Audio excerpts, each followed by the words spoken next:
Good morning students. आज मैं आप लोग को history chapter 1 the rise of nationalism in Europe. मैंने आप लोगों को फर्स्ट वीडियो लेक्चर में मैंने बताया कि किस प्रकार से नेशनलिज्म की फीलिंग्स का उदय होना शुरू हुआ। मैंने काफ़ी विस्तार से बताया, अर्नेस्ट रेनन के बारे में मैंने बताया है, साथ ही में फ्रेडरिक शुरू के बारे में मैंने बताया किस प्रकार से फ्रेडरिक शुरू ने यूटोपियन विचार को सामने रखा। तो आखिरकार जो हम लोग जिस चैप्टर में जो मैंने फर्स्ट वीडियो लेक्चर में मैंने आपको बताया था कि किस प्रकार से नेशनलिज्म की फीलिंग्स की या उसे कौन से कॉजेज रहे हैं जिसमें राष्ट्रीयता की भावना या नेशनलिज्म की फीलिंग्स का उदय होना शुरू हुआ। मैंने आपको इसमें बताया था कि मैं इसमें पार्ट बाई पार्ट मैं आपको वीडियो लेक्चर्स के द्वारा इसमें क्लियर करते हुए चलूँगा। तो आज मैं जिस वीडियो लेक्चर की जिस वीडियो लेक्चर में डिस्कस करूँगा वो पार्ट 1 और a the French revolution and the idea of the nation. अब प्रश्न उठता है कि French revolution and the idea of nation, इसका तात्पर्य क्या है। और पहली बार क्लियर कट कहीं अगर नेशनलिज्म या नेशन की अगर फीलिंग्स का अगर पैदा होता है, अगर जो जन्म लेता है तो वो माना जाता है कि फ्रेंच रिवॉल्यूशन ही है, क्योंकि फ्रेंच रिवॉल्यूशन के द्वारा ही पहली बार लोगों के मनों में अनेक सारे बहुत सारी जो भावनाएं जो थी अपने राष्ट्र को लेकर वो उत्पन्न होना शुरू। जैसे कि आपने क्लास 9 में पढ़ा है द फ्रेंच रिवॉल्यूशन में कि 1789 से पहले वहाँ पर एक मोनार्कियल स्टेट था, फ्रांस एक मोनार्कियल स्टेट था जहाँ पर बोर्बो डायनेस्टीज का शासन था और बोर्बो डायनेस्टी के लोग काफ़ी ही निरंकुश थे और जनता को किसी भी प्रकार का कोई अधिकार नहीं दे रखे थे। इसी प्रकार से 1789 से पहले फ्रांस की जो सोसाइटी थी वो सोसाइटी भी प्रिविलेज पर बेस्ड था। First states, second state, third states. मैंने आपको बताया है क्लास 9 में मैंने आप लोगों को बताया है किस प्रकार से फर्स्ट स्टेट सेकेंड स्टेट्स को प्रिविलेज प्राप्त थे, बाई बर्थ प्रिविलेज प्राप्त थे। केवल थर्ड स्टेट ही ऐसा था जिनके पास कोई विशेषाधिकार नहीं था, लेकिन वे राज्य को टैक्स को पे किया करते थे। हर प्रकार का मिनरल ड्यू या लैंडलॉर्ड्स सबको जो है वो किसी न किसी रूप से जो है टैक्स को प्रदान किया करते थे।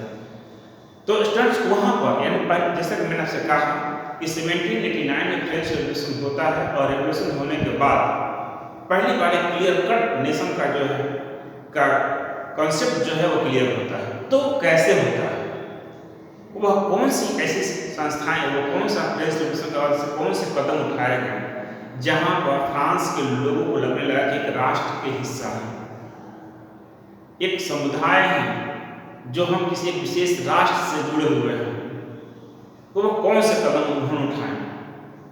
तो आप देखिए कुछ महत्वपूर्ण मेजर्स को यानी इंपॉर्टेंट मेजर को फ्रेंच रेवोल्यूशनरीज के द्वारा उठाए गए, कुछ स्टेप्स उठाए गए जिससे उनके बीच में यह भावना पैदा हुई कि हम फ्रांस राष्ट्र के नागरिक हैं, एक समुदाय के रूप में हम हैं। तो वे कौन कौन से थे, जैसे आप फर्स्ट पॉइंट देखेंगे जो उन्होंने उठाया द आइडिया ऑफ ला पैट्रिया। ला पैट्रिया is the fatherland and the लीजिट्यूम यानी द सिटीजन। ये भी इंपॉर्टेंट है स्टूडेंट्स। द फादरलैंड ला पैट्रिया एंड लीजिट्यूम। आपसे ये 1 नंबर के भी क्वेश्चंस पूछे जा सकते हैं कि ला पैट्रिया क्या होते हैं और लीजिट्यूम क्या होते हैं। तो फादरलैंड ये 1789 का पहली बार ये फीलिंग्स पैदा हुआ इस कॉन्सेप्ट के द्वारा कि फ्रांस किसी खास व्यक्ति या खास स्टेट्स का ही नहीं है जिसको प्रिविलेज प्राप्त है, बल्कि फ्रांस में रहने वाले उन सभी लोगों का है जो वहां पर सदियों से निवास करते हुए आ रहे हैं, यानी किसी के द्वारा दिए गए अधिकार से नहीं बल्कि अपने खुद का अधिकार है, क्योंकि हमारे ये पृथ्वी है, ये हमारा फादरलैंड है और हम यहीं के निवासी हैं। तो कहीं ना कहीं ये मन में जो कम्युनिटी को जो है जन्म दिया, विश्व दिया कि हम फ्रांस के नागरिक हैं। जब 1789 के बाद जब कदम उठाए गए, लोगों को इक्वलिटी का अधिकार जो है वो दिया गया कि सभी लोग जो है वो समान होंगे कॉन्स्टिट्यूशन के द्वारा। तो ये तो क्लियर है। Second, a new French flag, the tricolor was chosen to replace the former royal standard. अब फ्रेंच रेवोल्यूशनकारियों ने जो पहले का रॉयल फ्लैग्स था उस फ्लैग को हटाकर उन्होंने एक नया ट्राइकलर फ्लैग्स को अपनाया, जिसमें पूरे फ्रांस के लोग ये फिक्स किया कि ये फ्रांस नहीं, और फ्रांस का रॉयल फ्लैग नहीं है बल्कि फ्रांस की जनता के द्वारा चुना गया ये फ्लैग है, ट्राइकलर फ्लैग है, जिससे उन लोगों का अपना एक जुड़ाव एक राष्ट्र के साथ जो है वो किया। Number 3, The States General renamed the National Assembly.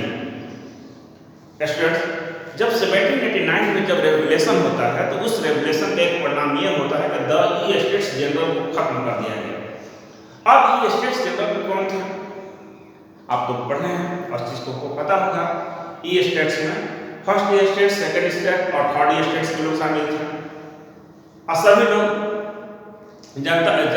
जो हैं वो जनता के द्वारा चुने हुए नहीं थे, उसका कोई मायने मतलब नहीं था, उसका कोई वैल्यू नहीं था, क्योंकि वहाँ पर सबका फर्स्ट स्टेट में 300 मेंबर्स, सेकंड स्टेट में 300 मेंबर और थर्ड स्टेट में 600 मेंबर, लेकिन वोटिंग प्रक्रिया में सभी का वैल्यू 1 ही था।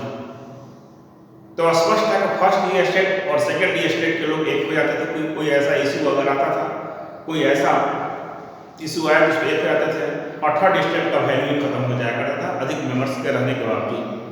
तो 1789 का जो रेवोल्यूशन होता है, इस रेवोल्यूशन के बाद पहला कदम जो उठाया गया वह था कि द स्टेट्स जनरल को खत्म कर दिया गया और इसके जगह पर नेशनल असेंबली की स्थापना हुई। यानी द स्टेट्स जनरल को खत्म कर द नेशनल असेंबली की स्थापना हुई, जहां पर जनता के चुने हुए प्रतिनिधि, हालांकि लिमिटेड, यहां पर हम कह सकते हैं कि लिमिटेड, यानी जो टैक्स पेयर्स थे और जो मेल थे उन्हीं को इसमें स्थान दिया गया। लेकिन कहीं ना कहीं एक फीलिंग्स तो पैदा हुआ कि अब जो है राजा के द्वारा चुने गए नहीं बल्कि जनता के द्वारा टैक्स पेयर के ही लोग क्यों चुनते हो, उनके द्वारा है, और जो भी अब डिसीजन होगा वो नेशनल असेंबली में ही होगा। Number 4, new hands were composed both taken and the materials community.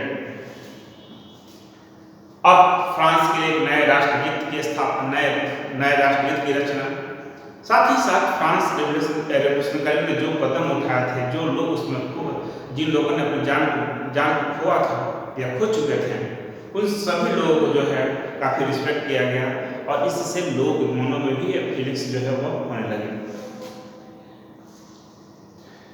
Next, the centralised administrative system was put in place and it formulated uniform law for all citizens within its territory.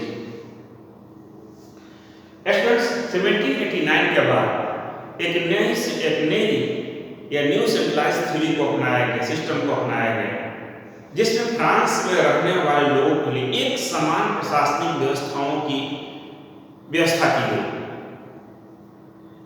और सभी का एकमात्र उद्देश्य यही था कि वैसे कोई कदम उठाया जाए जो पूरे फ्रांस में यूनिफॉर्म हो, एक समान हो, जहां किसी को कोई भी अलगाव जो है महसूस न हो, ऐसे कदम उठाया गया।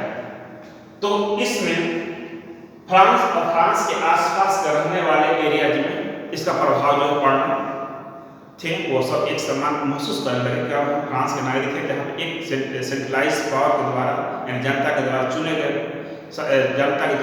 रिप्रेजेंटेटिव्स के द्वारा जो है कदम उठाए जा रहे हैं।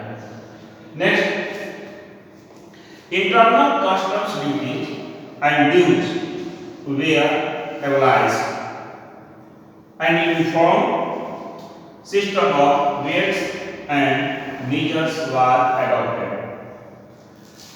फ्रांस में, चूंकि फ्रांस एक बड़ा देश था और बड़े सोने का निश्चित था, वहाँ पर अलग अलग एरियाज में अलग अलग मीजर्स और वेट के जो है वेट्स प्रचलित थे। अब एक ही देश हो, एक ही टेरिटोरी हो, और उस टेरिटोरी में भी अलग अलग मीजर्स हैं, अलग अलग वेट्स प्रचलन में अगर हो, तो ये खुद ही जो है वो अलग की व्यवस्था को कायम कर देता है, अलग सिस्टम को जो है वो कायम करता है। अब रिवॉल्यूशनकारियों ने, यानी जब 1789 के बाद जब फ्रेंच रिवॉल्यूशन होता है, तो सबसे कदम उठाया गया कि फ्रांस में एक समान कोई भी व्यवस्था होगी, चाहे वो मीजर्स की हो या वो वेट्स की हो, वो यूनिफॉर्म सिस्टम को वहाँ पर उन लोगों ने अपनाया। साथ ही साथ regional dialects were discussed and the French became the common language of the nation. इसी तरह फ्रांस के अनेक क्षेत्रों में अनेक डायलेक्ट्स जो हैं, अनेक डायलेक्ट्स जो हैं वो बोले जाते थे, अलग बोलियाँ बोली जाती थी।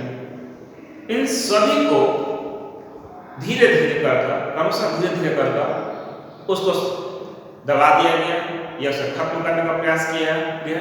अब पेरिस और पेरिस के आसपास में जो फ्रेंच बोली जाती थी वे पूरे फ्रांस में धीरे धीरे प्रचलित हो गई। तो मैंने स्टूडेंट्स आपको बताया कि किस प्रकार से the French revolution and the idea of the nation develop हुआ।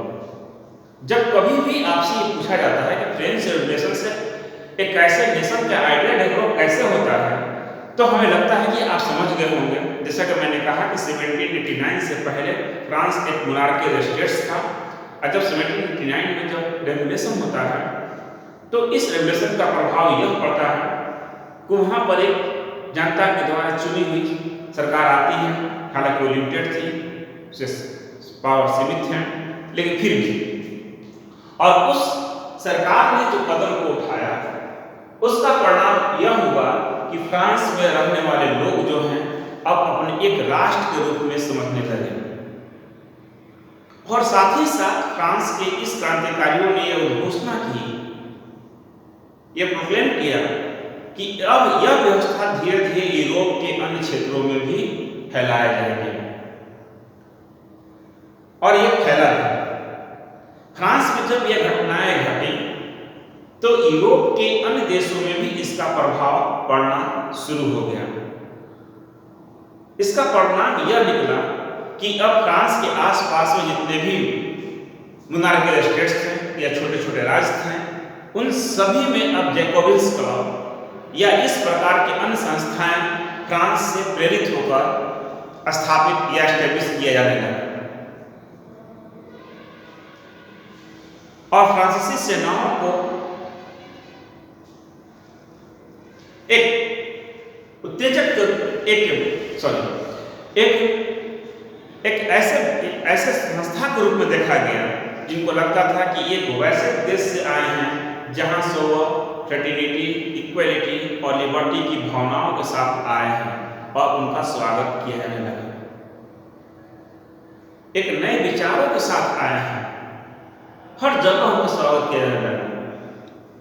स्टूडेंट्स, आज यहीं पर रखते हैं, वीडियो काफ़ी लंबी हो जाएगी और फिर काफ़ी दिक्कत होगा, तो हमने आपसे बताया आज यहाँ पर इस क्वेश्चंस के साथ ही मैंने कुछ बताया कि the French revolution and the idea of nation, यानी आइडिया ऑफ नेशन कैसे डेवलप हुई, कैसे, तो आप इन सारे पॉइंट्स को जो है वो दे सकते हैं। मैंने कहा फादरलैंड एंड ली सिचुएशन के बारे में मैंने बताया, यानी लॉ ऑफ ट्रेड और ली सिचुएशन के बारे में बताया, इसके बारे में ख्याल रखेंगे। जहाँ भी इसमें कोई अगर प्रॉब्लम अगर आता हो तो आप मुझसे पूछ सकते हैं, मैं आपको जरूर बताऊँगा।